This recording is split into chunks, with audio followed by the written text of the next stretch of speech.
नमस्कार, दोबारा से आपका एक बार हमारे शो में स्वागत है। और आज हमारे साथ दोबारा से हम लेकर आए हैं दीपक कपूर जी को, जो है एक एक्सपर्ट एस्ट्रोलॉजर, वास्तुशास्त्र एक्सपर्ट और न्यूमरोलॉजिस्ट। और आज हम जानना चाहेंगे, जिस तरह से आप देख रहे हैं देश में किस तरह से गरमाया हुआ है राजनीतिक मुद्दे, जो कुछ नाम तो हम नहीं लेना चाहेंगे, कुछ विषय को लेकर इतना उजागर किया गया है, क्या उस विचारधारा के साथ रहना चाहिए या वह ठीक है, या उसका विरोध करना चाहिए। जिस तरह से कुछ वर्ग उनके साथ जुड़ गए हैं आज, और देश में कहीं ना कहीं हम देख रहे हैं किसी ना किसी तरह का विरोध प्रदर्शन किया भी जा रहा है। तो इन सभी सवालों के जवाब देने हमारे साथ एक्सपर्ट्स आ गए हैं। बात करते हैं, स्वागत करते हैं आपका। बहुत बहुत स्वागत है दीपक कपूर जी हमारे शो में आपका। जय श्री श्याम। जय श्री श्याम साहब। जय श्री श्याम। तो दीपक कपूर जी, मैं आपसे पूछना चाहूँगा, जैसे आपने सुना ही होगा रिसेंटली अनिरुद्धाचार्य महाराज जिस तरह से कमेंट किया एक वर्ग पे, मतलब समाज का जो विभाजन है वो दो ही वर्ग में है, स्त्री और पुरुष में। तो एक महाराज के द्वारा या किसी आचार्य के द्वारा इस तरह के कमेंट करना और जन आक्रोश में एक तरह का गुस्सा पैदा कर देना और उनका विरोध प्रदर्शन करना, ये कहाँ तक आप इस बात को ठीक समझते हैं या आप सहमत हैं इस बात से, इस मत से? देखिए जितेंद्र जी, सबसे पहले तो बहुत बहुत धन्यवाद। आज हम फिर आपके सामने बैठे हैं और आपने बुलाया, उसके लिए बहुत बहुत थैंक यू। सबसे पहले मैं आपसे एक क्वेश्चन पूछता हूँ। जब भी आपने अनिरुद्धाचार्य जी का नाम लिया जी, ठीक है, कि एक विशेष वर्ग के ऊपर यानी कि महिलाओं के ऊपर कुछ टिप्पणी जो करी है उन्होंने, जी बिल्कुल, आप उसके बारे में बात कर रहे हैं, ठीक है। सबसे पहले मैं आपसे क्वेश्चन पूछता हूँ, हो सकता है कि उसका आंसर आपको अपने आप मिल जाए। ठीक, अगर आपने चोरी नहीं की, ठीक है, अगर आपने किसी का मर्डर नहीं किया, ठीक है, अगर आपने किसी के घर पर जाकर कोई भी गंदी हरकत, बुरी हरकत नहीं की, अच्छा, और कोई किसी वर्ग को क्रिटिसाइज कर रहा है, ठीक है, किसी स्पेशल जेंडर को क्रिटिसाइज कर रहा है, तो उसमें आपको आहत होने चाहिए, नहीं होना चाहिए?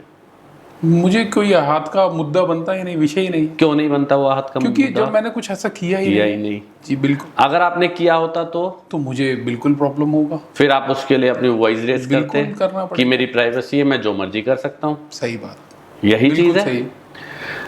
आप अनिरुद्धाचार्य जी का बयान सुनिएगा। अच्छा, उन्होंने क्या बोला है जी। अनिरुद्धाचार्य जी ने एक बहुत स्पष्ट शब्दों में बोला है कि देखिए, हर व्यक्ति की, हमारे हिंदुस्तान में ना सबको स्वतंत्रता का बोलने का अधिकार है। हाँ, चाहे वो किसी भी वर्ग का व्यक्ति हो, किसी भी समुदाय का व्यक्ति हो, वो मेल हो, फीमेल हो, हिंदू हो, क्रिश्चियन हो, मुस्लिम हो, किसी भी समुदाय का हो, जी, सबको समान समानता दी गई है। बिल्कुल। ऐसा कहीं भी नहीं लिखा कि हम हिंदुस्तान में रहते तो हिंदू किसी दूसरे पक्ष को नीचा दिखा सकता है, किसी दूसरे पक्ष के बारे में गलत बोल सकता है, ऐसा कहीं भी नहीं लिखा। ठीक। ना ही दूसरे पक्ष के बारे में लिखा है कि ये पक्ष हिंदू के बारे में ऐसा बोल सकता है, कहीं भी नहीं लिखा। आप इस चीज को मानते हैं? बिल्कुल सहमत है। तो उन्होंने क्या बोला, देखिए, हिंदुस्तान में विभिन्न गांवों में, विलेजेस में, कस्बों में अलग अलग रीति रिवाज होते हैं। बिल्कुल। आज भी कुछ गांव, कुछ विलेजेस, कुछ कस्बे ऐसे हैं जब बहुत छोटी उम्र में शादी कर दी जाती है। हाँ, आप इस बात से सहमत हैं? बिल्कुल सहमत। कोई 17 साल की एज में, कोई 14 साल की एज में, कोई 20 साल की एज में शादी कर दिया जाता है। कुछ विलेजेस ऐसे हैं, कुछ स्थान ऐसे हैं, कुछ जगह ऐसे हैं जहाँ पे स्पेशली फीमेल्स को काम नहीं करवाया जाता है। जी। अगर शादी भी हो जाती है तो उनसे कहा जाता है, नहीं बेटा आप घर संभालो, आप शादी के बाद बाहर जॉब नहीं कर सकते। बिल्कुल। आपने वो भी सुना होगा कि आप दुपट्टा करके रहिए। हाँ, आप अपने घर के बड़ों के आगे दुपट्टा ऊपर नहीं कर सकते। वेल ट्रेडिशन, अलग अलग ट्रेडिशन, अलग अलग सिटी, अलग अलग विलेजेस का है। जी। इसको क्या कहते हैं? रीति रिवाज। रीति रिवाज, ठीक है। तो अगर कोई स्पेशली बंदा आके आपको ये कह दे, या कोई भी धार्मिक गुरु आके आपको ये कह दे कि आपको ये काम नहीं करना चाहिए, तो वो उस रीति रिवाज के लिए गलत हो जाता है। ठीक। जबकि उन्होंने क्या बोला है कि कुछ महिलाएं ऐसी हैं, साफ साफ आप उनका शब्दों को सुनिएगा, इंटरनेट पे है, कि कुछ महिलाएं ऐसी हैं। मैं दोबारा रिपीट कर रहा हूं, उन्होंने सबके लिए नहीं बोला, कुछ को लेकर। या तो उन्होंने ये कहा था हिंदुस्तान की प्रत्येक महिला, जी, या तो उन्होंने ये कहा था हिंदुस्तान की प्रत्येक घरेलू महिला, ठीक है। या उन्होंने ये कहा होता हिंदुस्तान की हर लड़की चाहे वो किसी भी एज की हो, ठीक है, नहीं कहा उन्होंने, ऐसा नहीं किया कुछ, बिल्कुल नहीं कहा।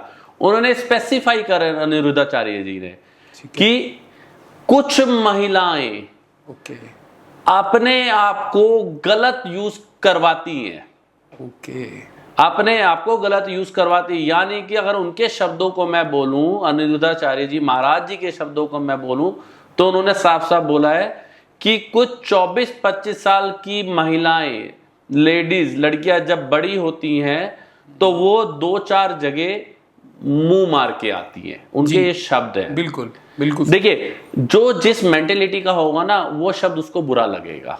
मैंने स्टार्टिंग में आपसे क्वेश्चन पूछा था, जब आपने किसी को आहत नहीं किया, जब आपने चोरी नहीं की, तो आपको कुछ बुरा नहीं लगेगा, बिल्कुल सामने वाला कुछ भी बोलता रहे। सही बात है। आप जब कोर्ट रूम में जाते हैं, कोर्ट रूम में आप कभी गए हो अगर किसी दोस्त के साथ या अपने किसी काम से, तो वहां किसको टारगेट किया जाता है?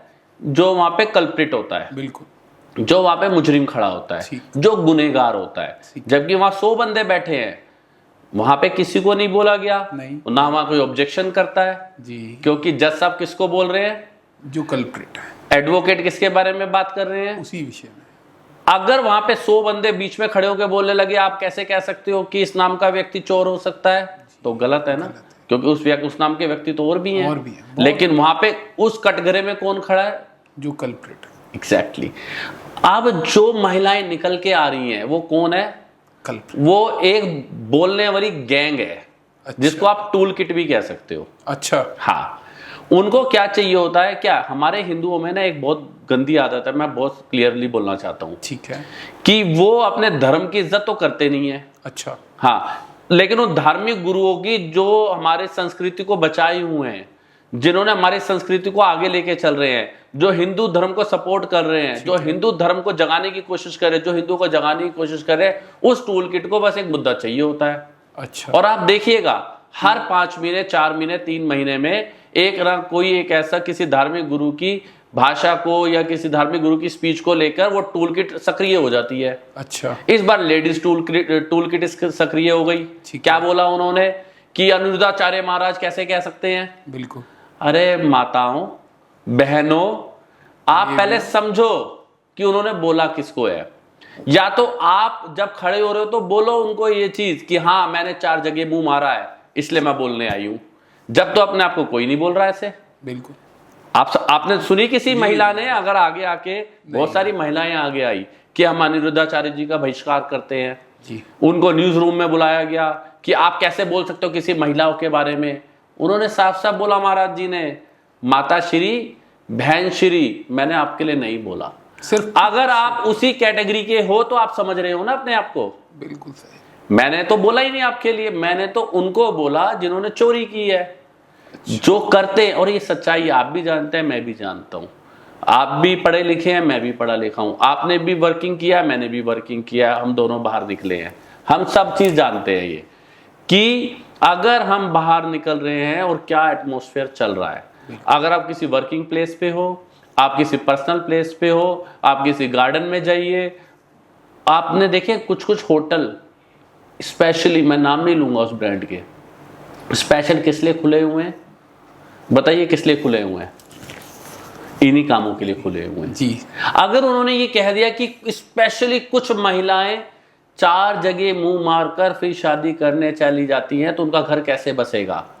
उन्होंने किसी के लिए गलत नहीं कहा, उन्होंने महिलाओं के घर बसाने के लिए बोला है कि आप जेन्युइन रहें, आप लॉयल रहें, आप पवित्र रहें, ताकि 24 साल, 25 साल, 26 साल में जब आपकी शादी होती है तो आपके घर गृहस्थी में कोई समस्या ना आए किसी तरह से, और आप वो बंधन निभा सके। आप वो बंधन जो पति और पत्नी का पवित्र बंधन होता है आप उसकी रक्षा कर सके। लेकिन वो टूल किट गैंग को ये लग गया कि ये हमें बोल रहे हैं। अरे मैं कहता हूं चलो वो आपको बोल रहे हैं तो आपने किया, इसलिए तो आप खड़े होके आए। बिल्कुल बिल्कुल, कहीं ना कहीं वो आहत हुए कि हाँ, अगर आपको इतनी समझ है उनके जो उन्होंने स्पीच दी, मैं उन महिलाओं से अनुरोध करता हूं, अगर आपको इतनी समझ है जो उन्होंने स्पीच दी तो आप अपने घर की जो कन्याएं हैं, जो फीमेल्स हैं, उनको संभालिए। यानी कि आप अपने आप को आगे लाके दिखा रहे हो कि हाँ मेरे घर की बहन बेटियां ये काम करती हैं, इस तरह से व्यवहार करते। जब भी तो आप आगे आके खड़े हुए ना। मेरी घर की बहन बेटियां ये काम करते हैं जब भी आप आके खड़े हुए, अदरवाइज कोई प्रॉब्लम ही नहीं थी। तो आप बात आपका तो कहना समझिए। है ये सिर्फ एक विषय को मुद्दा बनाया जाता है बिना समझकर, बिल्कुल और कहीं ना कहीं एक टूल किट बिल्कुल जिसे इस्तेमाल किया जाता है एक स्टेपनी की तरह, वो बिल्कुल। सक्रिय हो जाता है और विवाद को सक्रिय बढ़ा नहीं देता हो है। जाता, वो ये हमेशा कराया जाता सक्रिय है। रहता है। अच्छा। टूल किट हमेशा सक्रिय है। अच्छा। लेकिन उनको हिंदू धर्म को और हिंदू धार्मिक गुरु जो हैं, ताकि वो हिंदू संस्कृति को आगे लेके ना जाए। कुछ अच्छा। हिंदूवादी संगठन ऐसे हैं जो लेफ्ट को सपोर्ट करते हैं, आपने देखा होगा। अच्छा। जी। जैसे ही कुछ अच्छा होता है या हिंदू धर्म के किसी मंदिर के ऊपर बात आती है, किसी धार्मिक अनुष्ठान के ऊपर बात आती है, सबसे पहले वो खड़े हो जाते हैं, ये नहीं होना चाहिए। राम मंदिर इसका जीता जागता सबूत है। 500 साल में हिंदुस्तान में रह के अगर हिंदुस्तान का राम मंदिर नहीं बन पाया, बिल्कुल। क्यों नहीं बन पाया? क्योंकि हिंदू एक पक्ष ऐसा था जिसके लिए दूसरे लोग खड़े थे कि राम मंदिर ना बने। हिंदू ही वर्ग के लोग थे वो कि राम मंदिर ना बने। कोई दूसरे वर्ग का तो हम बाद में बात करेंगे ना, दूसरे वर्ग के लोगों के बाद में बात करते हैं कि दूसरा समुदाय क्या बोल रहा था। राम मंदिर के अगेंस्ट किसने फाइट करी आप भी जानते हैं, बहुत सीनियर एडवोकेट है। कौन है वो? किस समुदाय के हैं? वो हिंदू वर्ग, हिंदू समुदाय के हैं। फिर और बहुत बड़े एडवोकेट है जिनकी 5 लाख रुपए फीस है। बिल्कुल। वो कहते हैं कि एम्स बना दो वहां पर। अरे एम्स बन रहे हैं, मंदिर तो अपनी जगह बनेगा ना। हिंदुस्तान की पहचान किससे है बताओ आप? भारतीय परंपरा, भारतीय संस्कृति से है, धर्म से है। जो भारतीय संस्कृति, हिंदू धर्म पूरे वर्ल्ड में इस टाइम फेमस है, वो किस लिए? इन हमारे धार्मिक गुरुओं की वजह से है। आज अगर धार्मिक गुरु धर्म के प्रति ज्ञान बांटना या ज्ञान देना बंद कर देना, आप समझिए हम कितने पीछे हो जाएंगे। समझिए, क्योंकि दूसरा समुदाय हमेशा रेडी है कि हमें मौका कब मिले ऊपर आने का। बिल्कुल। मैं कहता हूं इससे बड़ा दुख और इससे बड़ा आहत वाली बात कोई नहीं होगी कि हिंदुस्तान में राम मंदिर बनने के लिए हजारों सौ साल लग गए। आप सोचिए इस बात को। अगर हिंदू वर्ग जो बटा हुआ है जातियों में, अगर वो एक होता तो राम मंदिर आज नहीं बन रहा होता। राम मंदिर आज से 500 साल पहले ही बन जाता। बिल्कुल। तो ये मेन मुद्दा। उन्होंने, अनिरुद्धाचार्य जी ने कुछ गलत बोला ही नहीं है। उन्होंने बोला कुछ महिलाएं, वो एक्टिव हुई महिलाएं जो हैं उस कैटेगरी की, और उन्होंने उसको और हाईलाइटेड कर दिया ताकि इसको एक मुद्दा बनाया जा सके। बिल्कुल। और देश में कहीं ना कहीं बिल्कुल हिंदुओं को और एक जो दूसरा वर्ग लोगों ने समझ लिया है, असल में तो एक ही वर्ग है मानवता का, बट पुरुष और स्त्री को 2 वर्गों में डिवाइड करके फिर उसमें से भी स्त्रियों को, मैं कहता हूँ ये बात किसी को बुरी लगनी नहीं चाहिए पहली बात तो। क्योंकि आप अगर ऐसे नहीं हो तो आप घर में चुप बैठिए ना, बिल्कुल शांति, और आप शांति से बैठिए, क्योंकि आपके लिए तो बोला ही नहीं जी। आप हिंदुस्तान में रोज 100 बातें होती हैं, रोज 100 बातें होती हैं। क्या बातें होती हैं? आप हर बात पे निकल के आइए फिर बाहर। बिल्कुल सही। आप हर बात पे निकल के आइए, नहीं आते क्यों? क्योंकि आपको उससे रिलेशन नहीं है बात उसका वो मुद्दा ही। और ये उन्होंने उसके लिए बोला जो है, और वही निकल के बाहर आ रहे हैं। उन्होंने खुद सिंप्लीफाई कर दिया हाथ खड़े करके, यस वी आर दोज। उन्होंने खुद कह दिया ये चीज।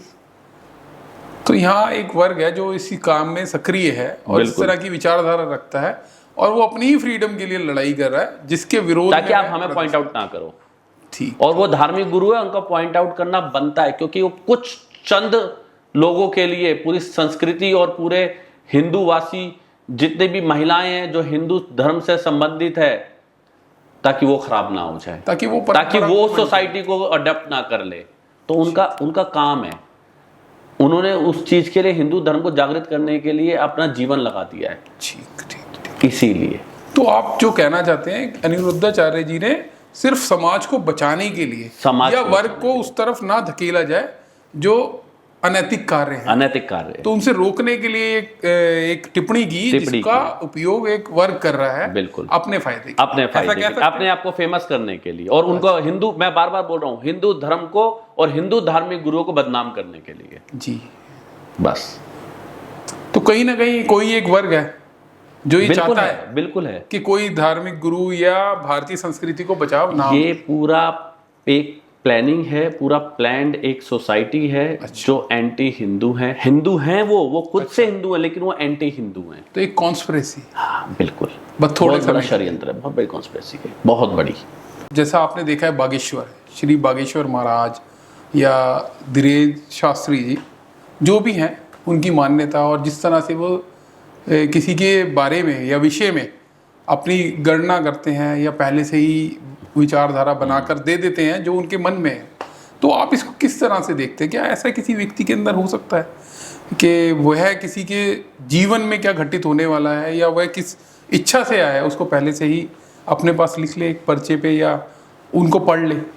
क्या ऐसा संभव है? देखिए जितेंद्र जी, ये ना सब जो बातें हैं जी, ये आपकी भावना और आपके सच्चे हृदय के ऊपर डिपेंड करता है कि आपने भगवान की सेवा किस भाव से की है अच्छा, और कितनी की है। धीरेन्द्र शास्त्री जी अपने आप में एक बहुत बहुत बहुत बड़े महान संत है। बहुत बड़े महान संत है। ठीक है। लेकिन एक मैंने अभी, जैसे हम पहले भी बात करते हैं, एक टूल किट गैंग उनके लिए भी सक्रिय बैठी है इस टाइम, पूरी एक्टिव है उनके लिए, एंटी हिंदू, पूरी एंटी हिंदू जिसे कहते हैं उनके लिए बैठी है, जिसको आप बुद्धिजीवी लोग भी कह सकते हैं। ठीक है। वो क्या करते हैं, जब भी उनको लगता है कि एक हिंदू धर्म का व्यक्ति हिंदू धर्म को बहुत ऊपर लेके जाने की कोशिश कर रहा है और वो सफल भी हो रहा है, अच्छा, तो वो उसको उस ऊंचाई से नीचे गिराने की पूरी कोशिश करते हैं। अच्छा, पूरी कोशिश करते हैं। ठीक है। अब धीरेन्द्र शास्त्री जी क्या है मैं आपको बताता हूँ। बताइए। जो बागेश्वर धाम वाले धीरेन्द्र शास्त्री जी हैं, सबसे पहले तो उनको मेरा शत शत प्रणाम जी। मैं उनसे पर्सनली मिला भी हूँ। अच्छा, मैं उनसे पर्सनली मिला भी हूँ। धीरेन्द्र शास्त्री जी के पास जो विद्या है, अच्छा, जो उन पे कृपा है, वो उनके दादाजी बाबा जी की तरफ से है। अच्छा, सन्यासी बाबा, आपने देखा होगा जब वो दरबार लगाते हो सन्यासी बाबा बोलते हैं। जी जी जी। और उन्होंने अपने कई प्रोग्राम्स में जब वो दिव्य दरबार लगाते हैं उसमें साफ बोला भी है कि मेरे पास बालाजी महाराज की, बागेश्वर धाम की, हनुमान जी महाराज की तनिक सी, तनिक मतलब बिल्कुल नखून से भी छोटी सी, बिल्कुल कनिक मतलब कंकर से भी मिली कंकर से भी छोटी कृपा उनके सर पर है। अच्छा, हाँ, और ये लाइव है। ये पता कौन नहीं मानते, एक तो जिनका नंबर नहीं आता वहां पर वो नहीं मानते। ठीक है। प्लस एक टूल किट जो मैंने बताया, एंटी हिंदू टूल किट बैठी है हिंदुस्तान में, वो नहीं मानती। अच्छा, वो विरोध करने हाँ, के लिए अभी तो मैं पीछे एक देख रहा था, मैं इन चीजों पे रिसर्च करता हूँ, एक बहुत बड़ी गैंग आई हुई है। उन्होंने धीरेन्द्र शास्त्री जी के बारे में पूरी स्क्रीन पे एक ऐसा डेमो दिखाया कि जब धीरेन्द्र शास्त्री जी हजारों लाखों की भीड़ में से किसी को बुलाते हैं तो वो सीसीटीवी कैमरास, ये सिक्योरिटीज, ये सब लगी हुई है। वहां पे कंट्रोल रूम में एक व्यक्ति बैठा है, वो धीरेन्द्र शास्त्री जी को कहता है कि ये महाराज जी लाल टोपी वाला बंदा है, इसके हाथ में माला है, इसके हाथ में, ये उनको बुला लीजिए। अरे भाई साहब, मैं तो एक सिंपल सी बात पूछता हूँ आपसे, आपके पास ज्ञान है? बिल्कुल। जो वो टीम बैठी है कंट्रोल रूम में, आपके पास मैन पावर है, आपके पास आपके व्यक्ति हैं, आपके पास टेक्नोलॉजी है, आपके पास पैसा है, सबसे बड़ा मोटिवेशन आपके पास क्या है? हिंदुओं को नीचे गिराने का। आपके पास तो है ना हिंदुओं को नीचे गिराने का, तो आप क्यों नहीं जाते? पकड़िए उस एक्सेस कंट्रोल रूम में जो बंदा बैठा है, जो व्यक्ति बैठा है, आप उसको पकड़िए इस चीज के लिए। अच्छा, यानी खुद जाएं और साक्षात्कार करें ताकि वो सच्चाई सामने आ जाए। आप पकड़िए ना इस चीज को और मीडिया को लेके जाइए। बिल्कुल। मीडिया तो इस चीज के लिए, टीआरपी के लिए सबसे नंबर 1 पे रहती है। बिल्कुल। आप इस चीज को पकड़िए, आप जाइए। क्यों नहीं पकड़ पाया आज तक कोई? बताइए। हाँ, इस विषय में कोई बात ही नहीं। मैं कह रहा हूँ हिंदुस्तान में एक से एक बड़ी टेक्नोलॉजी है या नहीं? मानते हैं इस बात को? आज तक कोई क्यों नहीं पकड़ पाया? आप बताइए इस बात को मुझे। शायद उसमें सच्चाई है, इसलिए सच्चाई है। ठीक है, बागेश्वर धाम जी पहले से पर्चा बना देते हैं, धीरेन्द्र शास्त्री जी महाराज बिल्कुल पहले से पर्चा बना देते हैं। वो सारे विषय, अगर वो लाखों की पब्लिक में से किसी एक बुजुर्ग महिला या बुजुर्ग आदमी को, या किसी बच्चे को या किसी महिला को बुला रहे हैं, तो उसके दुख, उसके आने का रीजन, उसकी अर्जी जो वो इतने हजारों किलोमीटर दूर से बाबा के लिए लेकर आई है कि बाबा मेरे संकट काटो, तो उनके पर्चे पे पहले कैसा लिख के आ जाता है? आप बताइए मुझे, ऐसी साइंस दिखा दीजिए आप। आज का युग किसका युग है? साइंस का युग है, टेक्नोलॉजी का युग है। आप ऐसी साइंस दिखा दीजिए मुझे। ऐसा है ही नहीं। उन्होंने साफ बोला है कि ओपन चैलेंज करा हुआ है, किया हुआ है उन्होंने, कि कोई भी मीडिया पूरे वर्ल्ड की कहीं से भी कंट्रोल रूम बना ले। यूएस सबसे बड़ा टेक्नोलॉजी सेंटर माना जाता है, सबसे एडवांस टेक्नोलॉजी यूएस के पास है, इससे ऊपर तो नहीं है। जी जी। आए, वो कहते हैं यूएस से आइए, मेरा जहां कंट्रोल रूम बना हुआ है, जहां मेरे व्यक्ति बैठे हैं जो ये चीजें करते हैं, आप उन्हें उठाइए और मीडिया को साथ लेकर आइए। ठीक है। फिर वही हिंदू धर्म को बदनाम करने के लिए ये चीजें रची गई है, क्योंकि वो अकेला बंदा और कुछ धार्मिक गुरु आके हिंदू राष्ट्र की मांग कर रहे हैं। क्या कर रहे हैं? हिंदू राष्ट्र की मांग। और एक समुदाय क्या चाहता है, एक handy Hindu tool kit gang क्या चाहता है कि हिंदू समाज यानी कि हिंदू राष्ट्र नहीं बनना चाहिए। अच्छा, अरे भाई साहब, हिंदुस्तान में हिंदू राष्ट्र नहीं बनेगा तो कहां बनेगा? आप यूएई में जाके बनाओगे? बिल्कुल बताओ मुझे, आप अरब में जाके बनाओगे? आप पाकिस्तान में जाके बनाओगे? बन ही नहीं सकता। बन ही नहीं सकता। जो चीज यहां नहीं हो सकती वो कहां होगी अगर हिंदुओं के लिए नहीं होगी तो? बिल्कुल। पाकिस्तान का जब हमारा डिवाइडेशन हुआ था, जब हमारा विभाजन हुआ था, पाकिस्तान में 22% हिंदू थे। जब आपको पता है आज की डेट में कितने हिंदू है? आपको पता है? नहीं। ओनली 0.1%। अच्छा, 22% से रिड्यूस होके 0.1%। अच्छा। और दूसरी चीज, ऐसा हिंदुओं की कंडीशन आपको पता है वहां पर है क्या है? दुर्दशा ही होगी। दुर्दशा। यस, बहुत अच्छा वर्ड बोला आपने, दुर्दशा। बहुत बुरी है उनकी, बहुत बुरी दुर्दशा है। खाने के लिए उनके पास पैसे नहीं है, रहने के लिए छत नहीं है, अच्छा, काम करने के लिए जगह नहीं है, पढ़ने के लिए स्कूल नहीं है, मंदिर जाने के लिए एक आध मंदिर के अलावा दूसरा मंदिर नहीं है, जब मन करता मंदिर तोड़ दिया जाता है। अच्छा। आप यहां करके देखिए कि दूसरे समाज समुदाय के लिए ये चीज यहाँ तो पॉसिबल। क्यों पॉसिबल नहीं है? वो टूल किट जिस तरह से, क्योंकि सपोर्ट में आती है टूल किट। हमारे यहाँ पे मानव अधिकार दिए जाते हैं ना, बोलने का अधिकार, रहने का अधिकार, स्वतंत्रता का अधिकार, खाने का अधिकार, जाने का अधिकार, सोचने का अधिकार, पीने का अधिकार, आपस में बात करने का अधिकार, उठने का अधिकार, बैठने का अधिकार, ये सारे अधिकार मानव आयोग वाले लेके आ जाते हैं 1 मिनट में, ह्यूमन राइट्स वाले। क्या गलत है अगर वो कहते हैं कि हम हिंदू राष्ट्र बनाएंगे? साथ में कभी आपने किसी भी धार्मिक गुरु से ये सुना है कि हम हिंदू राष्ट्र बनाएंगे लेकिन दूसरे समुदाय को हम नहीं छोड़ेंगे? ऐसा कभी सुना है? नहीं है। वो सिंपल से उनका एक स्लोगन है कि हम हिंदू राष्ट्र बनाएंगे। बिल्कुल। हम कुछ कह ही नहीं रहे। तो हमें आगे आकर, हम आगे नहीं आएंगे तो कौन आएगा बताइए? हम ही आएंगे ना, क्योंकि हम आज आगे नहीं आएंगे तो हमारी पीढ़ियां खराब हो जाएंगी ना। आपने अगर हिंदुस्तान का इतिहास देखा हो तो किसका कब्जा रहा हिंदुस्तान पे आज तक? पहले मुसलमानों का, बाबर का, अकबर का, फिर उसके बाद अंग्रेजों का। हमने आज तक क्या झेली? गुलामी और परेशानियां। 79 ईयर से तो हम आजाद हुए हैं। और अगर असली आजादी देखे तो पिछले 15-20 सालों से है। उससे पहले तो खाने के लिए उतने व्यापारों के इतने संसाधन भी नहीं थे चीजों के लिए। फिर और अगर आज इन प्रवृत्ति के लोग नहीं आएंगे तो हमारा हिंदू राष्ट्र कहाँ जाएगा? आप बताइए। जी, काफी सोचिए, काफी कठिनाई होगी। वो यही कह रहे हैं कि जागो हिंदू जागो, मैं जाग जगाने आया हूं, तुम्हारे अंदर हिंदू धर्म की ललक लगाने आया हूं। जी, बताइए, उन्होंने कुछ और तो नहीं कहा। फिर लेकिन दूसरे समुदाय को इसमें बहुत बड़ी प्रॉब्लम होती है। मैं दूसरे समुदाय की बात ही नहीं कर रहा, मैं तो एंटी हिंदू की बात कर रहा हूँ। टूल किट की तरह इस्तेमाल किए कन्हैया मित्तल जी भजनों में साफ कहते हैं कि हिंदू हिंदू हिंदू, जाति जाति जाति छोड़ो, जाति में कुछ नहीं रखा। अच्छा, हिंदू बनोगे तो सब कुछ पाओगे, जाति में बढ़ जाओगे तो खाने को भी नहीं मिलेगा। बहुत बढ़िया बोलते हैं वो ये चीज। अच्छा। बहुत बढ़िया बोलते हैं, उन्हें काफी इसका एक्सपीरियंस है, अनुभव है। तो बागेश्वर जी सारे, क्योंकि इस टाइम अगर आप देखो बागेश्वर धाम जी, धीरेन्द्र शास्त्री जी नंबर 1 पे है हिंदू राष्ट्र के मांग को लेकर। बिल्कुल। और बहुत ज्यादा वो आप देखोगे विदेशों में जाके कार्यक्रम भी कर रहे हैं। जी। आप कोई कहता है कि वो इतने पैसे क्यों लेते हैं? बिल्कुल। कभी किसी उनकी टीम ने या कोई भी किसी व्यक्ति उनके यहाँ से किसी ने किसी पर्टिकुलर पर्सन को आके टॉर्चर किया है कि हमें पैसे दो हमारी कथा कराओ? नहीं। वो साफ कहते हैं अगर आप करा सकते हो तो आप कराइए, वरना हम तो अपने धाम पे बैठ के रोज कथा करते हैं, हम वहां से हिंदू जगाएंगे। बिल्कुल सही, हम वहां से हिंदू जगाएंगे। आप मुझे ये बताइए कितने लोगों के वहां पे खाने चलते हैं? आपको पता है भंडारे चलते हैं वहां 24-24 घंटे के। अच्छा, 24-24 घंटे के।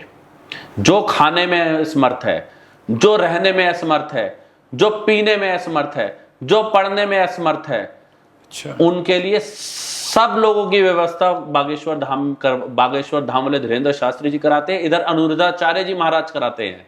अच्छा। बागेश्वर एमपी में एम्स बन रहा है, कौन बनवा रहा है? बागेश्वर जी।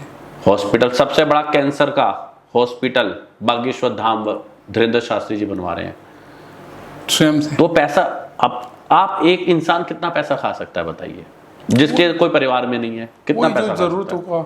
जरूरतों के लिए दुनिया को ये चीज नहीं दिखती वो कर क्या रहा है, क्योंकि आपने कभी अंदर, समुद्र की गहराई कौन नाप सकता है? जो डूबा हो या गया हो। जो गया होगा, डूबे को तो पता ही नहीं होगा ना गहराई कितनी है, वो तो ऊपर ही फ्लोट कर जाएगा, ऊपर मर जाएगा। जिसने उसके अंदर डेप्थ रिसर्च करी होगी, डुबकी लगाई होगी, अंदर गया होगा ऑक्सीजन लेकर, 2 4 6 10 20 घंटे अंदर लगाए होंगे। माउंट एवरेस्ट की ऊंचाई का कौन अंदाजा लगा सकता है? वाकई जो गया, जो ऊपर चढ़ा होगा, जिसने झंडा फहराया होगा, ठीक है ना। किलोमीटर का कौन अंदाजा लगा सकता है? जो केवल चल के गया होगा, ट्रेन से नहीं, जो केवल चल के गया होगा। तो इसीलिए मैं उस गैंग को दिल से रिक्वेस्ट करता हूं हाथ जोड़ के कि आप जाइए, पहले उनके जो कार्यक्रम करते हैं, जो क्रियाकलाप डेली करते हैं, उनको समझिए, फिर आप बोलिएगा इस चीजों को कि वो क्या कर रहे हैं, क्या नहीं कर रहे हैं। और मैं तो कहता हूं रेड पड़वाओ ना, अगर आपके पास है, सुप्रीम कोर्ट का न्यूक्लियर होती है सबके लिए, आप PIL डाल दीजिए। क्यों नहीं डालते हो आप डालिए, आप कंप्लेंट कीजिए, FIR रजिस्टर कराइए। बिल्कुल, उसके बाद तो प्रोसीडिंग्स होंगी। हिंदुस्तान ही एक ऐसा देश है जिसमें आपके पास किसी भी वर्ग का व्यक्ति हो, सारी चीजें करने के लिए है, किसी भी व्यक्ति के लिए। आप जाइए ना, कीजिए। फिर एक्चुअली में जहां तक हम समझ पा रहे हैं, ये व्यक्ति टूल किट की तरह इस्तेमाल कर किसी एक चीज को उस समय हाईलाइट करते हैं। वो बेचारे सिर्फ दरबार लगा के जो संकट में उनके संकट काट रहे हैं, ठीक, हिंदू राष्ट्र की मांग कर रहे हैं। इसके अलावा उनको बता देते हैं कोई बीमार है तो ये कर लीजिए। क्या कर रहे हैं वो गलत? बताओ आप मुझे। बिल्कुल सही बात है, कुछ भी नहीं गलत कर रहे। हाँ, ऐसा तो कुछ। और मैं कहता हूं अगर हिंदू समाज में, हिंदू राष्ट्र में अगर ये चीज नहीं होगी तो कहां पर होगी आप बताइए। बिल्कुल, लोगों की दुखी। अब ये इंडोनेशिया में जाके, दुबई में जाके थोड़ी काम वहां पे हिंदू राष्ट्र की मांग करेंगे। बिल्कुल सही बात। तो ये लोगों को ये चीज समझ नहीं आती, ये समझना ही नहीं चाहते, ये समझना नहीं चाहते। उनका माइंड सेट है कि ये हमारे हिंदुओं को जगा रहे हैं, हिंदू जाग जाएगा तो हमारा क्या होगा, हमारा खाना पीना खत्म हो जाएगा, हमारी पॉलिटिक्स खत्म हो जाएगी, हमारी राजनीति खत्म हो जाएगी। फिर ये चीजें हैं, और इसमें वोट बैंक की बहुत बड़ी राजनीति होती है। अच्छा, हाँ जी, इसके पीछे पॉलिटिक्स, बिल्कुल प्योर पॉलिटिक्स होती है। पीछे जो सपोर्ट होता है वो एंटी पॉलिटिशियन जो होते हैं, एंटी हिंदू पॉलिटिशियन जो होते हैं, उनका सपोर्ट होता है पूरी तरह से। तो वो चीज, ये तो एक अलग ही विषय है। हाँ जी, हाँ जी। तो अगर आप इतने डेप्थ में गए हैं, तो अगर ये सही रहेगा पूछना, मैं आपसे पूछूं, प्रेमानंद महाराज जैसे एक विषय है, वो स्वयं से ही भगवान, जिस तरह भगवान की प्रतिमा होती है, जिस तरह भगवान दिखते हैं, या कहा जाए तो साक्षात भगवान जैसे ही प्रतीत होते हैं। बिल्कुल। और कई बड़ी बड़ी हस्तियां जिनके नाम मैं नहीं लेना चाहूँगा, खुद गए भी हैं वहाँ पर। और अगर उनके निजी व्यक्तित्व की भी बात करूँ मैं, तो आपने देखा होगा उनको स्वयं 18-20 साल से, जितना मुझे नॉलेज है या जितना मैंने स्टडी किया है, वो केवल डायलिसिस पर ही जीवित है। बिल्कुल। जो कर पाना ही अपने आप में एक कठिन कार्य है। तो इस विषय को आप देखिए, सबसे पहले तो मैं आपको एक चीज़ बताता हूँ, जितने भी धार्मिक गुरु हैं, जितने भी धार्मिक संत हैं, उन सबसे ऊपर जो स्थान है वो स्वामी महाराज प्रेमानंद जी महाराज का है। ठीक है, सबसे, क्योंकि जो दूसरे संत हैं वो पारिवारिक है, वो गृहस्थ हैं। आप देखिए, कुछ संत जो गृहस्थ नहीं है, बाकी जितने भी संत हैं मैक्सिमम आप देखेंगे वो गृहस्थ हैं। ठीक है। प्रेमानंद जी एक ऐसे संत हैं, मैं उनको संत बोलूं या भगवान बोलूं तो मुझे खुद कंफ्यूजन रहती है इस चीज में। अच्छा। क्योंकि उनको भगवान का भी अगर दर्जा दिया जाए तो वो भी कम है। ठीक है, आजकल जिनका गृहस्थ भी फ्रेम करके, जिनका गृहस्थ जीवन नहीं है, ठीक है, वो सिर्फ आप लोगों को, हम लोगों को, जितनी भी समाज है उनको अपना गृहस्थ मानते हैं। अच्छा। आप सबसे पहले प्रेमानंद जी को जानने से पहले ना आपको उनके व्यक्तित्व के बारे में जानना होगा जी, कि वो उनकी पर्सनैलिटी क्या है। अच्छा। वो है क्या एक्चुअली में। प्रेमानंद जी, आपको पता है इनकी पिछले 20 साल से जैसे किडनी फेल है। अच्छा। और पिछले 20 साल से डायलिसिस होती है। ठीक है। अगर आप डायलिसिस पेशेंट का डेटा उठाते हो, वर्ल्ड का डेटा कह रहा हूं मैं, हिंदुस्तान का डेटा नहीं कह रहा हूं। okay। अगर आप डायलिसिस पेशेंट का, जिनकी किडनी फेल है, वर्ल्ड का डेटा उठाते हो, आपको पता है कितने बंदों ने 18 से 20 साल सरवाइव किया है डायलिसिस कराते हुए? मुझे लगता नहीं 2-3 साल या मैक्सिमम 5 साल से ज़्यादा कोई। एग्जैक्टली मेरे ख्याल से जो डेटा मैंने पढ़ा है, पॉइंट मिली 0.1% भी नहीं है। अच्छा, है ही नहीं डेटा। जिन्होंने डायलिसिस किडनी फेल होने के बाद 20 साल से डायलिसिस चल रही है।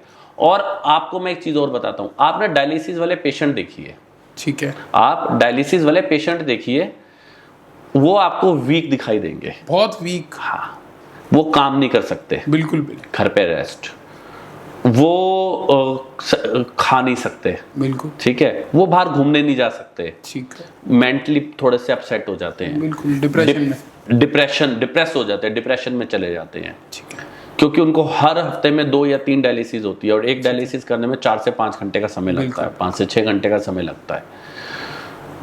घर पे फाइनेंशियल बर्डन पड़ जाता है क्योंकि अर्निंग हेड नहीं होते हैं।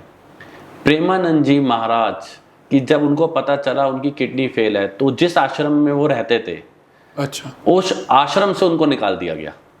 अच्छा, जिस आश्रम में वो रहते थे उस आश्रम से उनको निकाल दिया गया। देख लीजिए, बड़ी बात है। मैं आपको सच बता रहा हूं। अच्छा, हाँ, उस आश्रम से उनको निकाल दिया गया कि अब आप यहाँ सेवा नहीं कर सकते, आपकी दोनों किडनी फेल है। अच्छा, वो रोते रोते रोते रोते राधा वल्लभ जी, वो कह रहे मैं रात कहाँ गुजारूं। शाम का समय था, वो वृंदावन में राधा वल्लभ जी का मंदिर है, वो राधा वल्लभ जी के मंदिर चले गए। ठीक है, राधा वल्लभ जी के आगे 2-3 घंटे रोते रहे कि ठाकुर जी, बिहारी जी, मैं क्या करूंगा, मैं कहाँ सोऊंगा, मैं कैसे अपना जीवन व्यतीत करूंगा, मैं जहाँ इतने समय से रह रहा था, मुझे वहां से निकाल दिया गया। सही बात है।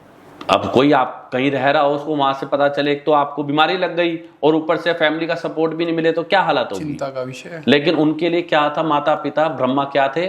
सिर्फ ठाकुर जी, सिर्फ बांके बिहारी।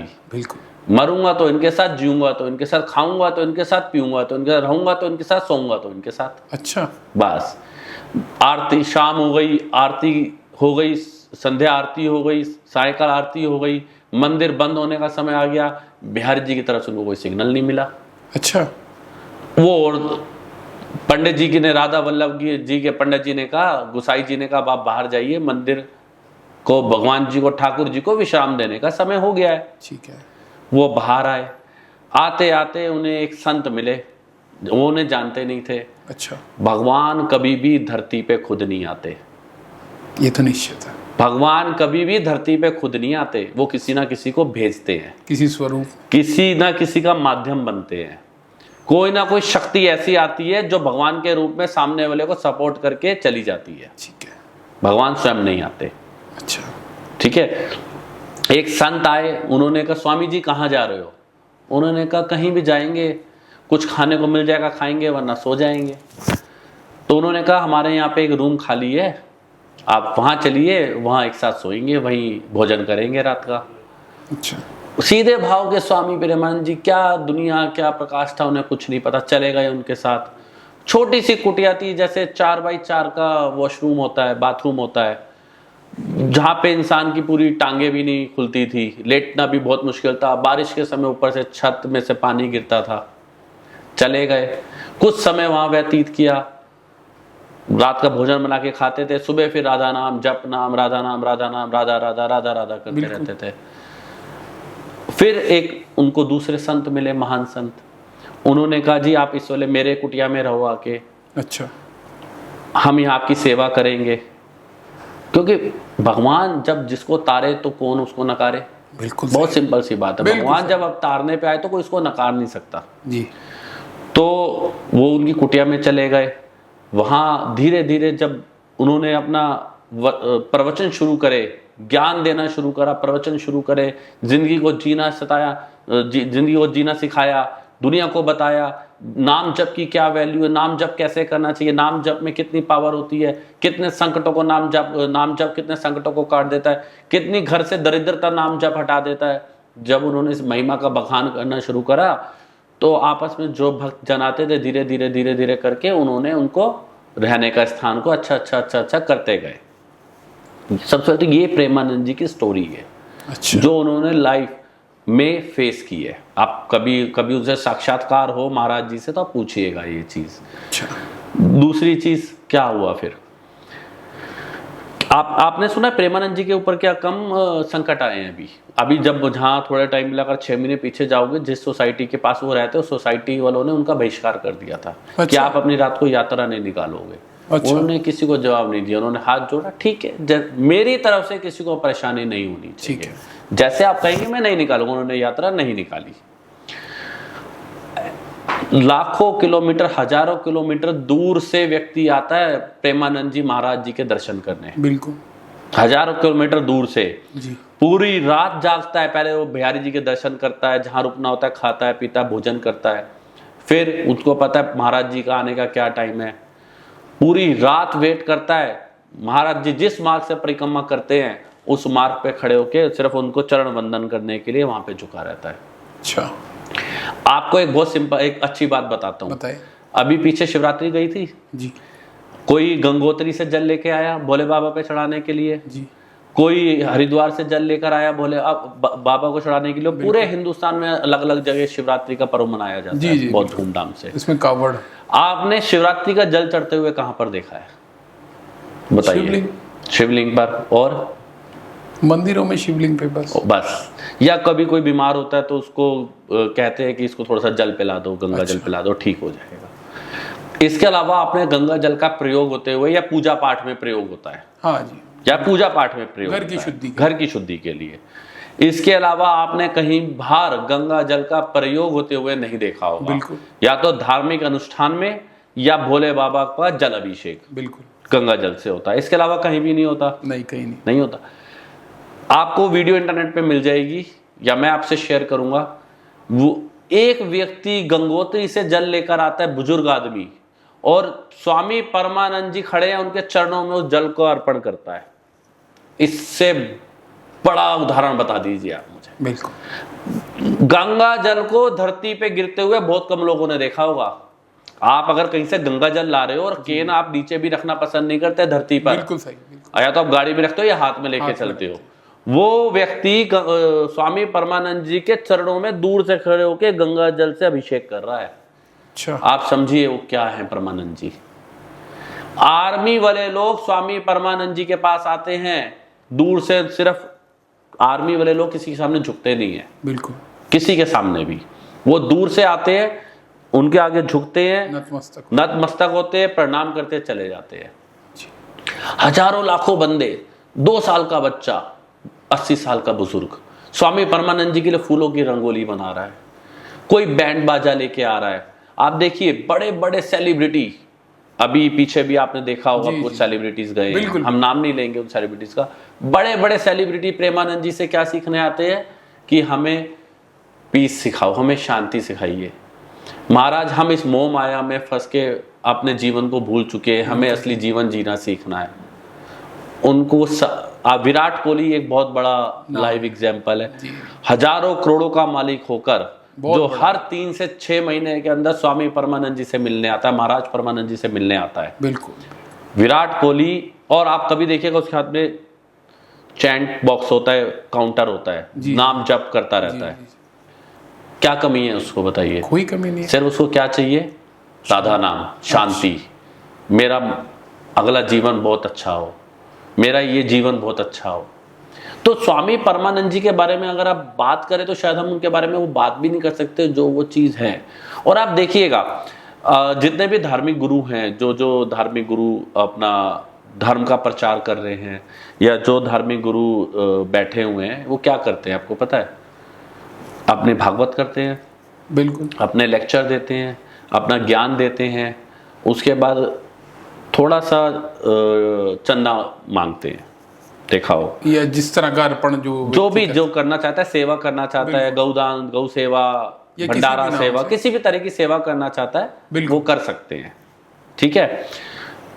सेवा भी क्यों करते हैं? क्योंकि उन्होंने बड़े बड़े आश्रम बना रखे हैं जिसमें हजारों लाखों बच्चे पढ़ते हैं, गुरुकुल बना रखे हैं, बुजुर्गों की सेवा होती है, अनाथ आश्रम है, वृद्धाश्रम है, खाना है, अस्पताल बना रखे हैं, बीमारी हारी दवाइयों खर्चा बना रखा है। इसलिए सेवा मांगते हैं कि हमारे माध्यम आप नहीं संभाल सकते, हम आपके माँ बाप को संभाल सकते हैं, हम आपके बच्चों को संभाल सकते हैं, हम बीमारी हारी देख सकते हैं। ठीक। हम करेंगे उनका काम, ठीक है। कभी आपने प्रेम, और कई आपने धार्मिक गुरु देखे होंगे जो राजनीति की बात भी कर जाते हैं, हाँ, बिल्कुल। राजनीतिक कटाक्ष भी कर जाते हैं, बिल्कुल कर जाते हैं। न्यूज रिपोर्टर कभी राजनीति के बारे में पूछता है तो वो उस पे बयान दे देते हैं, बिल्कुल। किसी स्पेसिफिक पॉलिटिशियन के बारे में राय दे देते हैं। सही बात। कभी आपने प्रेमानंद महाराज जी से पैसा मांगते हुए, सेवा मांगते हुए सुना है? कभी नहीं। सुनोगे भी नहीं। कभी उनसे किसी पॉलिटिशियन के बारे में बुराई करते हुए या किसी के ऊपर कमेंट करते हुए सुना है? नहीं, ऐसा कोई तथ्य आया नहीं सामने। आएगा भी नहीं। कभी उन्होंने किसी भी चीज के लिए, आश्रम के लिए, सेवा के लिए, अनाथ आश्रम के लिए, वृद्धाश्रम के लिए कुछ चंदा या सेवा किसी रूप में मांगते हुए देखा आपने? ऐसा भी कोई कभी किसी सेलिब्रिटी के साथ फोटो खिंचवाते हुए देखा आपने? नहीं, सेलिब्रिटी उनके साथ खिंचवा।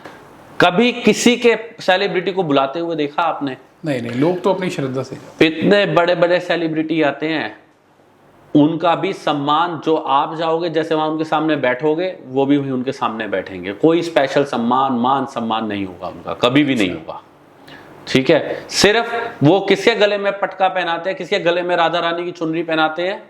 सिर्फ जो संत महात्मा या बड़ा, बहुत बड़ा व्यासपीठ का संत आता है, सिर्फ उसके लिए माला अर्पण और चुनरी की व्यवस्था वो जरूर करते हैं। अच्छा।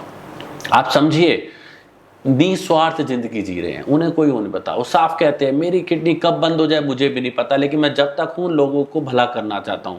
अपने जो मैंने ज्ञान अर्जित करा, जो मेरे पास है, मैं सबको देना चाहता हूं। मुझे किसी से 1 रुपया नहीं चाहिए, मुझे किसी से दान रूपी खाना नहीं चाहिए, मुझे किसी से दान रूपी घर नहीं चाहिए। मेरे पास जो राधा नाम का मंत्र है मैं वो आपको देना चाहता हूँ, बस। इसके अलावा कुछ चाहते ही नहीं है वो।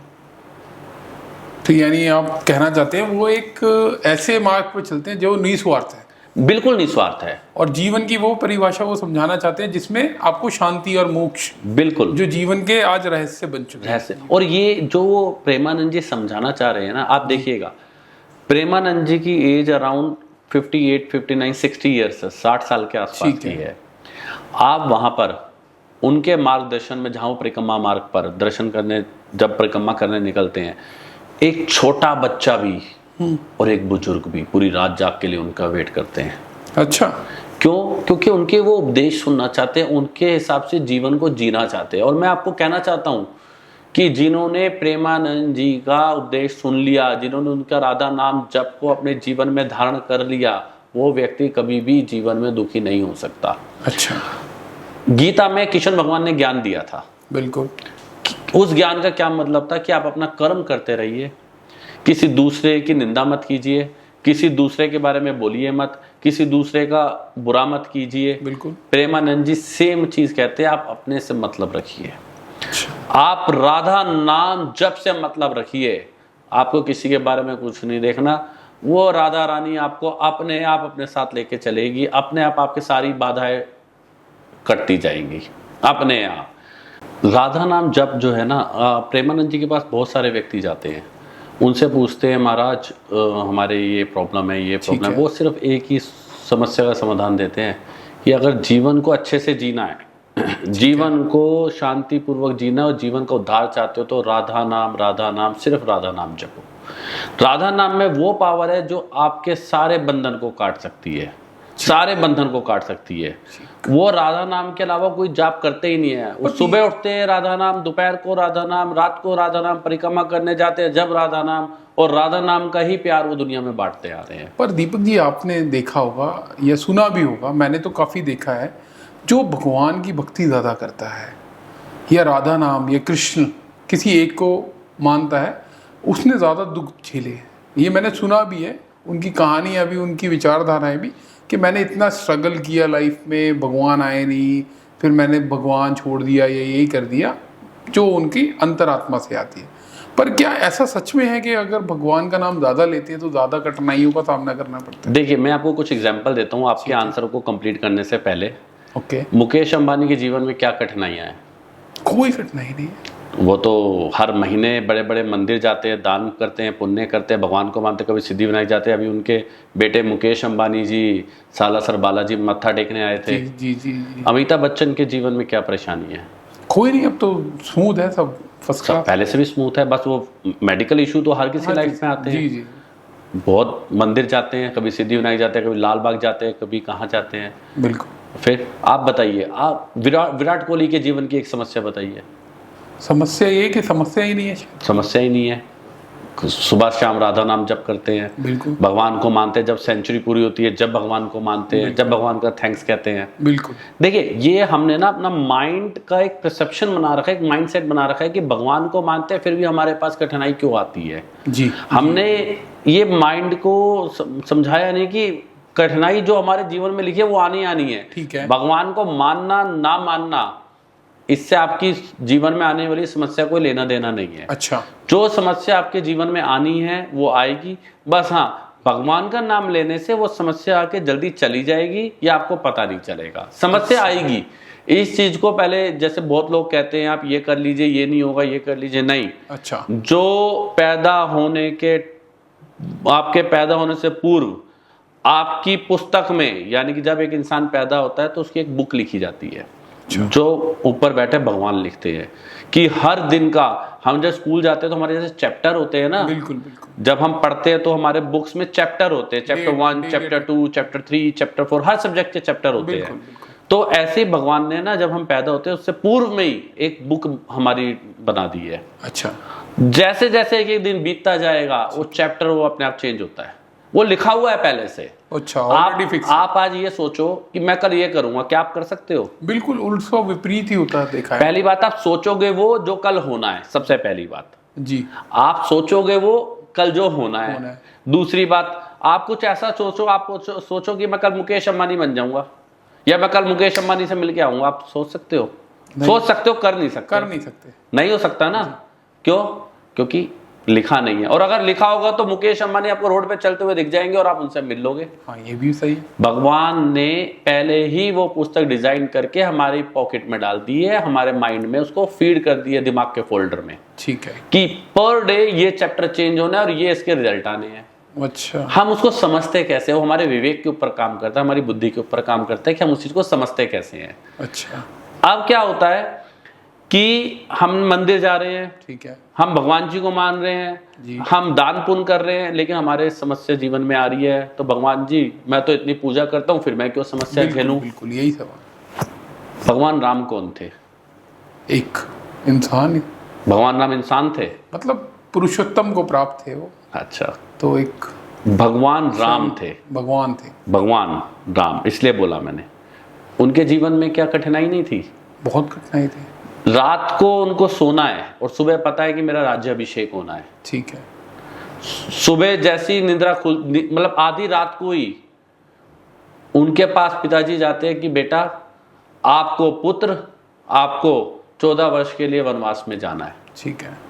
बताइए, भगवान थे वो तो, लेकिन उन्होंने ये दिखाने की कोशिश करी कि मैं भी इस बंधन से दूर नहीं हूं।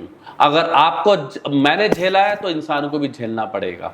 अच्छा। 14 वर्ष अपने परिवार के साथ, परिवार क्या, उनकी वाइफ यानी कि सीता माता, उनके छोटे भाई लक्ष्मण जी 14 वर्ष जंगल में काटे। और क्या क्या उन्होंने कठिनाइयां नहीं झेली, आप बताइए। क्या उनके पैर में कांटे नहीं लगे? क्या वो भूखे नहीं सोए? क्या उन्होंने अपनी वाइफ को, सीता माता को छुड़ाने के लिए युद्ध नहीं किया? क्या रावण के समक्ष उन्होंने पहले रिक्वेस्ट नहीं की? हर चीज। बताइए, क्या नहीं करा उन्होंने? हर चीज झेली। फिर क्या उन्होंने समुद्र पार नहीं करा? क्या वो बिना कपड़ों के सोए नहीं? बिल्कुल। क्या वो नदी किनारे नहाई नहीं? जो महलों में पैदा हुआ, आप समझिए, जो महलों में पैदा हुआ, जो सूर्य वंश का राजा जी राम कहलाए, अगले दिन वो जंगल चले गए। 14 वर्ष के बाद जब वो जंगल से लौटे तो जब उनका राज तिलक हुआ, उसके बाद की कठिनाई अभी आपको पता है जी। कैसे सीता माँ अलग हुई, कैसे लवकुश उनके बच्चे हुए, क्या आपस में युद्ध हुए, बिल्कुल पता है ना आपको ये चीज? क्या उन्होंने कठिनाई नहीं बिल्कुल फेस करी? बताइए, वो भगवान होके कठिनाई फेस करे, हम इंसान कठिनाई से डर जाए। फिर भगवान श्री कृष्ण हुए, भगवान श्री कृष्ण हुए, पैदा कहां हुए? जेल में। जेल से बाहर निकले तो क्या था? आंधी तूफान, बारिश का पानी, नंद बाबा लेके जा रहे हैं सर पे सैलाब, सैलाब, यहाँ तक का पानी सर को क्रॉस कर रहा है, सिर्फ पानी कान ही छू रहा, उनके मुंह को सिर्फ गंगा जी ने उनके चरण, यमुना मैया ने उनके चरण स्पर्श करे, यमुना मैया ने उनके चरण स्पर्श किए और जैसी पानी वो नीचे होता चला गया। अच्छा, तो क्या भगवान ने फेस नहीं करा? जब भगवान थोड़े बड़े हुए तो उन पे अत्याचार नहीं हुए? कंस ने उनको मारने की कोशिश नहीं की? उनको जहरीला दूध पिलाने की पूतना ने कोशिश नहीं की? बताइए, फिर उनको मारने की किसने कोशिश नहीं की? मतलब कठिनाई तो आएगी। कठिनाई तो भगवान के जीवन में आई है, तो हमारे जीवन में तो तय है ना। बिल्कुल, भगवान के जीवन में कठिनाई है तो हमारे जीवन में तो तय है ही है। अच्छा, कठिनाई आनी है, पर वो नाम लेने से शायद वो ब्रिज बन जाए। भगवान ने भी जब लंका पे विजय प्राप्त करनी थी, आप समझिए मेरी बात को, हम कहते हैं ना भगवान की जब प्रॉब्लम आ रही है हम भगवान की पूजा क्यों करें, ये बहुत बड़ी बात बोल रहा हूं मैं। हम कहते हैं कि कठिनाई आ रही है तो हम भगवान की पूजा क्यों करें या कम कर देते हैं कि भगवान तूने मेरा क्या करा।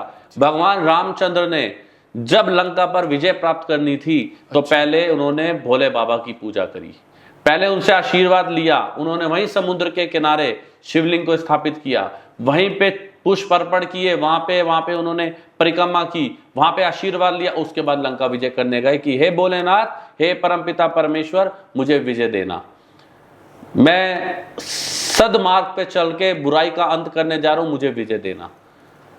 तो उन्होंने भी तो दिखाई ना ये चीज।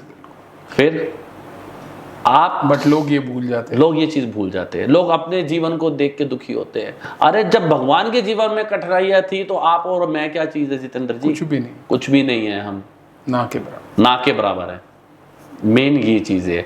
तो वो ये कहते हैं कि आप भगवान का नाम लेते रहो, लेते रहो, लेते रहो।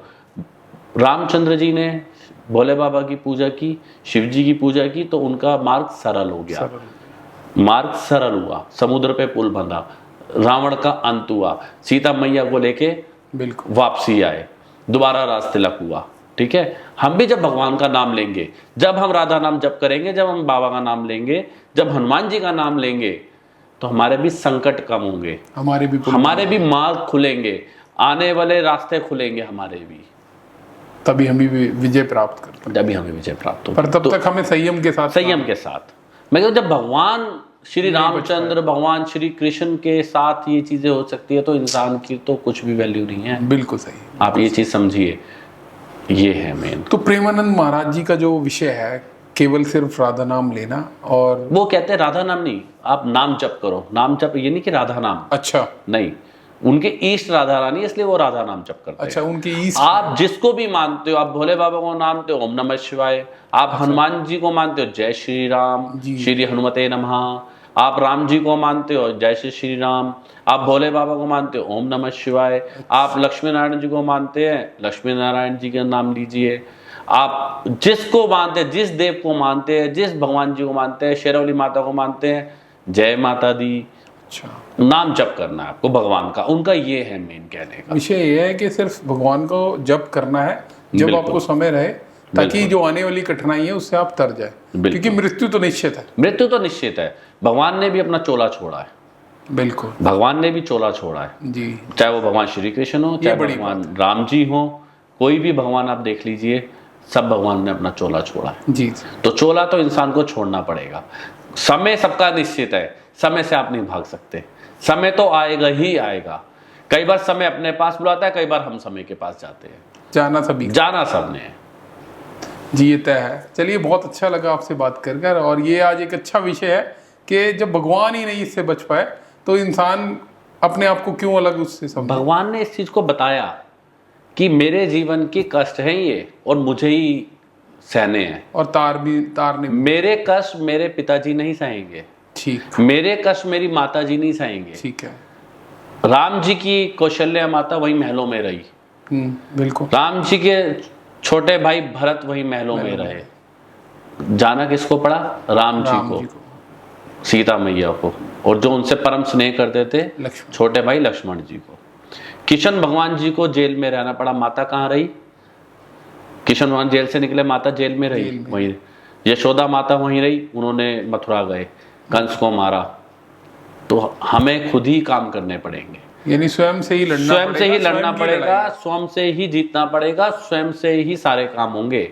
आप सोचो कि आपके साथ आगे कोई खड़ा हो जाएगा, आज के युग में वो चीज छोड़ दीजिए। जब भगवान श्री राम के साथ कोई नहीं खड़ा था, सिर्फ उनकी अर्धांगिनी और छोटे भाई लक्ष्मण जी के साथ, कृष्ण भगवान के साथ, ठाकुर जी के साथ, बिहार जी के साथ कोई नहीं खड़ा तो हमारी क्या औकात है? बिल्कुल हम तो एक तुच्छ प्राणी हैं। बिल्कुल, हमारी क्या औकात है?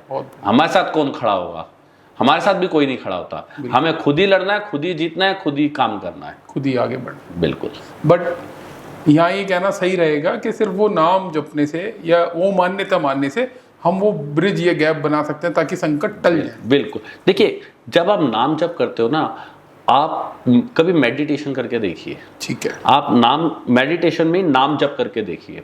आप सुबह आधा उठिए, फ्रेश होइए, आधा घंटा भगवान का नाम लीजिए। ठीक है। ओम बोलिए, राधा बोलिए, कृष्ण बोलिए, राम बोलिए, कुछ भी बोलिए। ठीक है। आप कभी आंख बंद करके कभी नोटिस कीजिएगा, आपके ब्रेन्स में जो वाइब्रेशंस आएंगी ना, वो एकदम अलग होगी।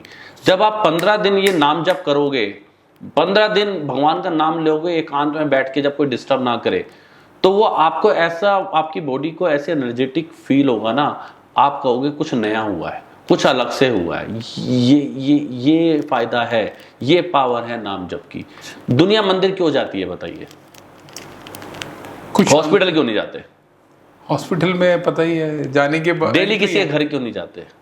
कुछ मिलना नहीं है। डेली घूमने क्यों नहीं जाते? कुछ फायदा, डेली खाने क्यों नहीं जाते? उस नुकसान ही है किस चीज का? डेली जीभ का तो स्वाद है। जीभ का स्वाद है, लेकिन मिलना तो कुछ नहीं। देखिए, दुनिया डेली 2 जगह जाती है, बताइए कहाँ? जहाँ कुछ ना कुछ पाने की इच्छा हो या मिलना हो। एक मंदिर, दूसरा व्यापार पे, यानी या जॉब में है जॉब पे, और व्यापार पे है तो बिजनेस में है तो बिजनेस, बिल्कुल अपने ऑफिस, ठीक है, या फिर मंदिर। बिल्कुल। क्यों? भगवान ने भी गीता में क्या कहा है? भगवान श्री कृष्ण ने गीता में क्या कहा है? क्या? कि कर्म ही पूजा है। बिल्कुल सही। एक बार को आप मंदिर मत आओ, लेकिन अपनी कर्म अपनी श्रद्धा से पूरे कर रहे हो, पूरे सच्चे मन से कर रहे हो, श्रद्धा पूर्वक कर रहे हो, तो वही मैं तुम्हारी पूजा स्वीकार करके उसका ही फल तुम्हें दूंगा। अच्छा, यानी कर्म अगर करते रहे सही दिल से तो उसका भाव मिलना ही मिलना है। मिलना ही मिलना है, तय है ये कि अगर आप अपने परिवार के लालन पालन पोषण के लिए आप मुझे भी नहीं मान रहे हो, मैं उसको भी स्वीकार करूंगा, लेकिन अपने कर्म में सच्ची निष्ठा प्रतिष्ठा होनी चाहिए, तभी तो वही आपकी पूजा मैं स्वीकार करता हूं। आप देखिए, तो दो चीज जो व्यक्ति जरूर जाता है, मंदिर और व्यापार। जाने को तो हॉस्पिटल भी रोज जा सकता है, बिल्कुल सही। जाने को घूमने को भी रोज जा सकता है, खाने भी रोज जा सकता है, काम इधर उधर ड्राइविंग करने भी रोज जा सकता है, दोस्तों के भी रोज जा सकता है, स्कूल भी रोज जा सकता है। लेकिन स्कूल का एक फ्रेम निश्चित है, एक टाइम फ्रेम निश्चित है। व्यापार और काम का कोई टाइम फ्रेम निश्चित नहीं है। बंदा 80 साल का होता है जब तक काम करता है, बंदा 85 साल तक होता है जब तक 2 पैसे कमाने की सोचता है और भगवान का नाम लेता है। बिल्कुल। तो जिंदगी में 2 चीज थी, है और रहेंगी। क्या? पहली पूजा, दूसरी कर्म पूजा। दोनों ही बहुत जरूरी। दोनों ही आपके जीवन का सार है। आप मंदिर नहीं जाओगे, आपके अंदर पॉजिटिवनेस नहीं आएगी, आपके माइंड में वाइब्रेशंस नहीं आएगी, आपके माइंड में एनर्जी नहीं आएगी, और जब वाइब्रेशंस नहीं आएगी, एनर्जी नहीं आएगी, तो आपका माइंड ब्लॉक रहेगा। जब ब्लॉक रहेगा तो आप अपने कर्म को अच्छे से नहीं कर पाओगे, और जब कर्म को अच्छे से नहीं कर पाओगे तो घर गृहस्थी नहीं चलेगी, और जब घर गृहस्थी नहीं चलेगी तो संकट आएंगे, और जब संकट आएंगे तो आप डिप्रेशन पे जाओगे, और जब डिप्रेशन पे जाओगे तो दोबारा भगवान याद आएंगे। बहुत बढ़िया दीपक जी, बहुत ठीक है, दोबारा भगवान याद आएंगे। इसलिए भगवान कहते हैं कि दोनों चीज साथ करो, मेरी पूजा भी करो और कर्म पूजा भी करो। बहुत बढ़िया। तो ये है मेन। चलिए, आपका बहुत बहुत धन्यवाद आज हमारे शो में आकर। दीपक कपूर जी ने जिस तरह से अपने भाव स्पष्ट किए आज की विचारधारा को लेकर, हम इनका तहे दिल से धन्यवाद करते हैं सर। बहुत बहुत धन्यवाद। जय श्री थैंक यू। श्याम। जय श्री श्याम। जय श्री श्याम।